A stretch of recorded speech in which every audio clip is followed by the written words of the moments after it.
scheduled to fly in a plane that I'm very, very familiar with. It became unavailable at the last minute. This plane was available. I decided to go ahead and go up. I've flown in this thing one time before. But the unfamiliar call sign created a little bit of issues, but I had all kinds of weird things going on in this flight. I had warning lights, ghost planes. I failed to follow air traffic control instructions on the ground. I missed some calls. It got dark. I couldn't see good. Basically, this flight was a bit of a fiasco. Of course, right out of the gate, the plane doesn't want to start. I keep cranking it. It doesn't want to do anything. And finally it kicks in. And here I'm getting ready to flip on the avionics, or at least what I think is the avionics, because the avionics switch on all the other planes I fly is over on the right hand side.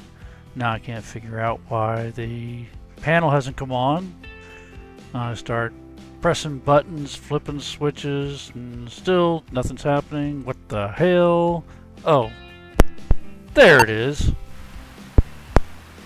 COM 2 is inoperative in this plane, and only having one COM is not a real big deal, but it does create a little bit more of a workload and gets me out of my rhythm a few times during this flight. So first thing I need to do is pick up ATC for Yeager Airport here. 1 altimeter 3006. Visual approach runway 23 in use, landing runway 23.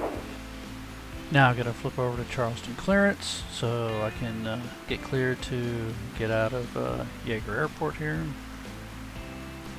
Charleston clearance, Skyhawk 9731 Hotel at Jet Center ramp with request. 9731 Hotel, go ahead. VFR direct Gallium Eggs Kilo Golf Alpha Sierra at 3500 with Lima, Skyhawk 31 Hotel. So even though I'm on clearance frequency, you can hear him talking to ground as well. It's not unusual at Yeager Airport to have one controller talking on multiple frequencies at the same time. It gets a little bit confusing. 9731 Hotel, maintain VFR at below 3500, departure frequency 124.1, squawk 4236. VFR at or below 3,500, departure 124.1, squawk 4236, Skyhawk 9731 Hotel. Skyhawk 9731 Hotel, read back correct. Now I'm flipping over to the ground frequency to get taxi instructions, and I'll end up talking to the same guy that was on the clearance frequency here. Charleston ground, Skyhawk 9731 Hotel, ready to taxi with information Lima. Skyhawk 31 Hotel, are you at Bravo 2? Screw up number 1. Affirmative, I'm at Jet Center parking lot, parking.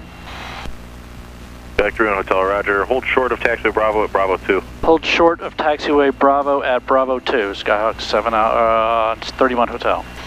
And now I start using the call sign for a completely different plane. I haven't even started taxiing yet.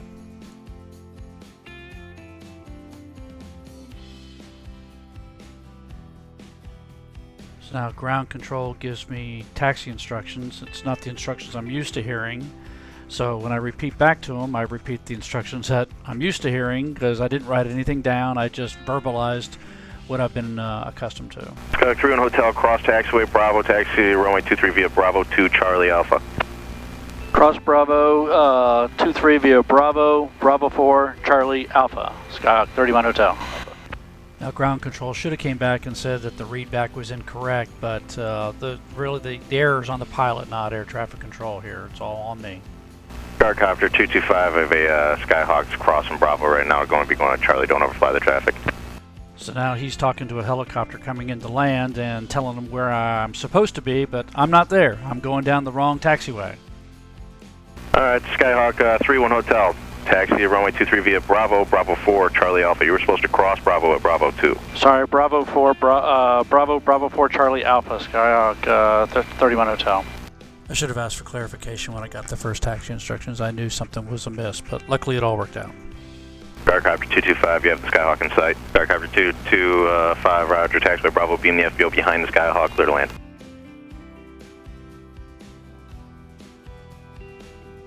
It's at this point I notice a red warning light on the panel. I'm not very familiar with this aircraft, but that's normally with a position where there's a problem with the vacuum pump.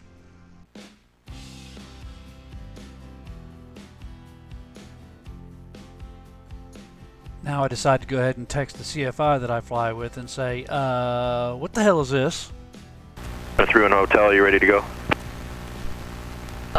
Negative. I've got a red light. I've got to call company and see what this is. I need to hold for a second. Roger.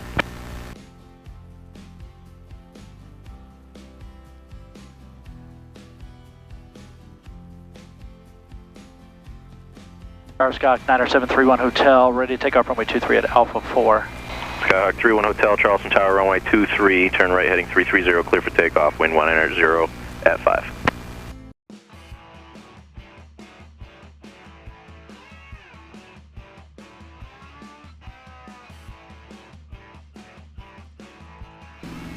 My yoke-mounted iPad Bluetooths into my headset, and it will verbalize traffic alerts to me in the area. It's at this point that it tells me traffic 500 feet above me, which I didn't hear anything from air traffic control, so I'm a little alarmed by that. And by the time I look back down at my tablet again, it's not there anymore. I'm flying at 3,000, climbing to 3,500, so I decide to level off at 3,000 while I try and figure out what's going on. Eventually I do see that there is a commercial airline above me flying, I don't know, 25, 30,000 feet above me. Maybe it just picked that up. You can kind of see it coming into the screen there now in the top right. I don't know what happened, but it eventually went away.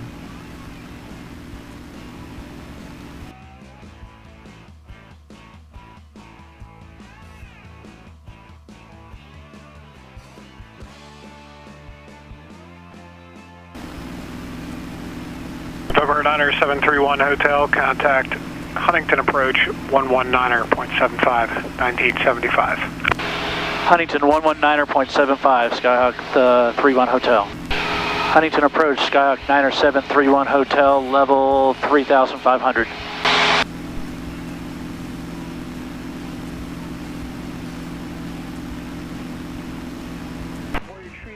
Still nothing back from Huntington, so I try again.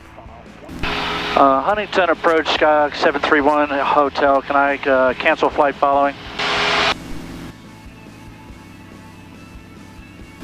Huntington Approach, Skyhawk 90731 Hotel.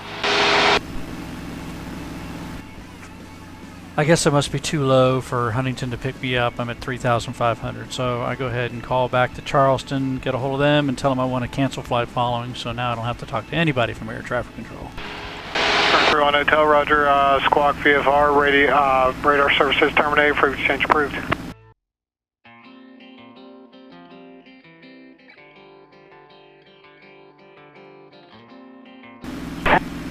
A5, service. I try to pick up Galliumeg's ATC on COM2, forgetting that COM2 doesn't work. Gallipolis, Gallium-Meg's Regional Airport.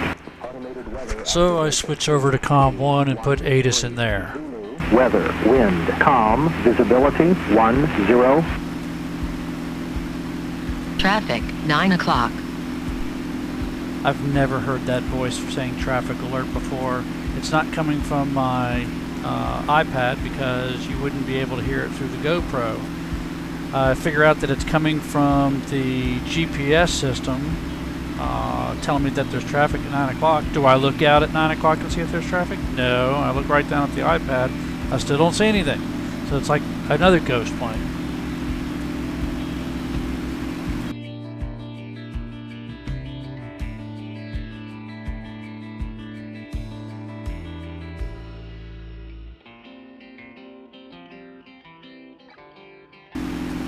I decide that, given the way things have gone so far, that I think I'm just going to take a slow left-hand turn, circle around by Gallium-Meg's, and head my rear end on back to Charleston. Here you can see Gallium-Meg's airport there on the right-hand side where the Ohio River and the Kanawha River converge.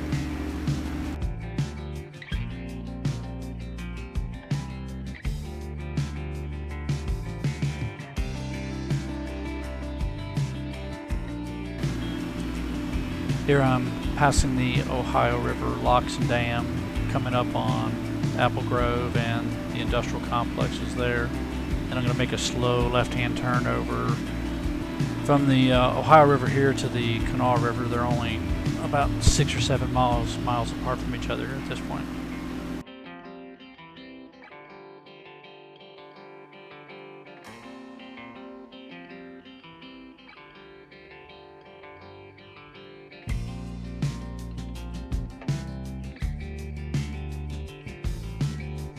In this plane, the airspeed indicator is on the lower left-hand side, and I'm having trouble seeing it. I'm getting my flashlight out, my red flashlight.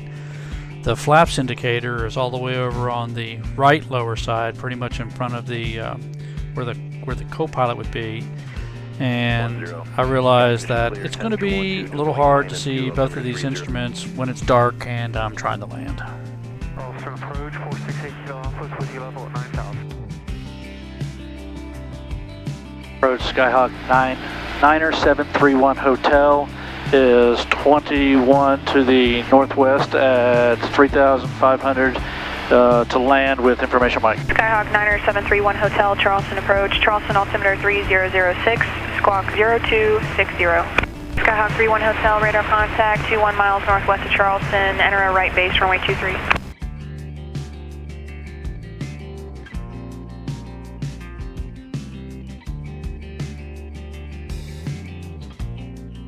November 9er 731 Hotel Tower, winds 200 at 7, runway 23, cleared to land.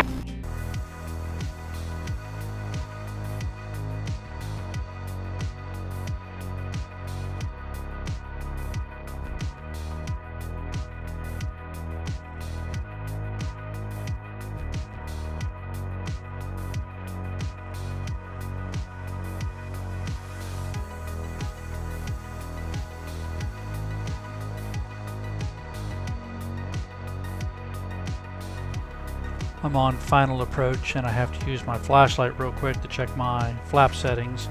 Also, per NOTAM, the VASI system is out for runway 23, so I don't have a system of lights that will give me some visual descent guidance, whether I'm too high or too low. But I was aware it was going to be that way. That's fine. I've landed at this airport a lot of times without a VASI system. 62048, take type aircraft.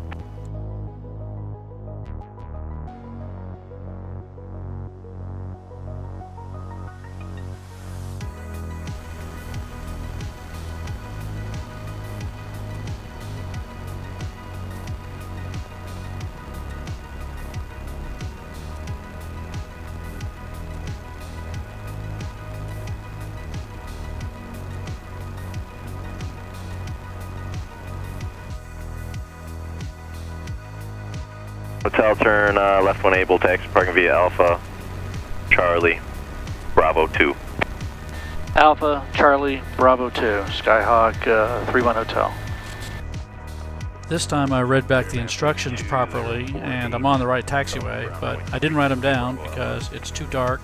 I'm also on a taxiway that I'm not used to being on when I depart the runway at Jaeger, but I have a little bit smarter plan this time to get it right.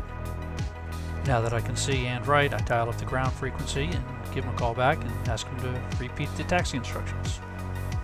Charleston ground, Skyhawk 31 Hotel, could you give me the taxi instructions again, please?